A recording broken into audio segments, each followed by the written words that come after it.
Mr. Buffett, Mr. Munger, if you were about to start all over again, what profession would you choose and why?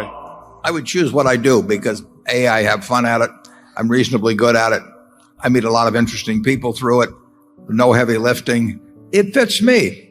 But that's not advice for you. I mean, you have to find out what's your passion in life. You know, it's a terrible mistake to kind of sleepwalk through your life because unless Shirley MacLaine's right, you know, it's the only one you're going to have. And I was very lucky in that I found my passion early. I mean, that's not easy. You know, that takes some luck. It just so happened my dad was in a business that had a very small office and he had a bunch of books down there. And when I would go down there on Saturday or after school, I would start reading those books and it turned me on. And this was before Playboy actually existed. And so, you know, that was just plain lucky. You know, if he'd been a minister, I'm not so sure I would have gotten quite as enthused about visiting the office.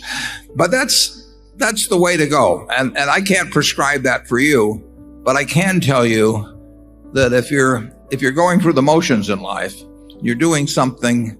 Now, obviously, if you need the job you have and you can't make a change and your kids have to eat and all of that, you deal with realities like that.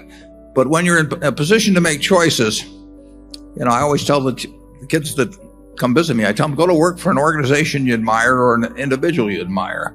That means that many of them become self-employed, but the idea, you know, you can't get a bad result. I went to work for Ben Graham when I was 24. I only worked for him for less than 2 years.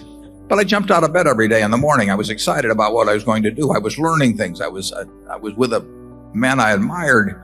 I never asked my salary when I took that job. I moved to New York City and found out what my salary was when I got the check. So just be sure you get the right spouse. That's enormously important. You know, as Charlie says, the problem, you know, is that we talk about that fellow that spent 20 years looking for the perfect woman and then he found her and unfortunately she was looking for the perfect man. So you may have a problem in that respect. But it's enormously important who you marry. I mean, it's a huge decision.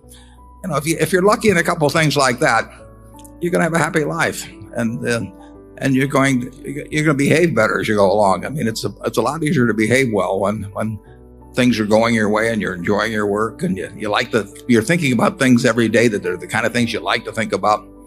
And Charlie has a lot better advice than I have on that. Go to it. Well, of course, you'll do better if you develop a passion for something in which you have a considerable aptitude. I think if Warren had gone into the ballet, nobody would have ever heard of him. Oh, I think they'd have heard of me, just in a different way, Charlie. Well, the chances are, if you find something that turns you on, you probably do have some talent for it. I mean, I don't think I could have gotten turned on by ballet.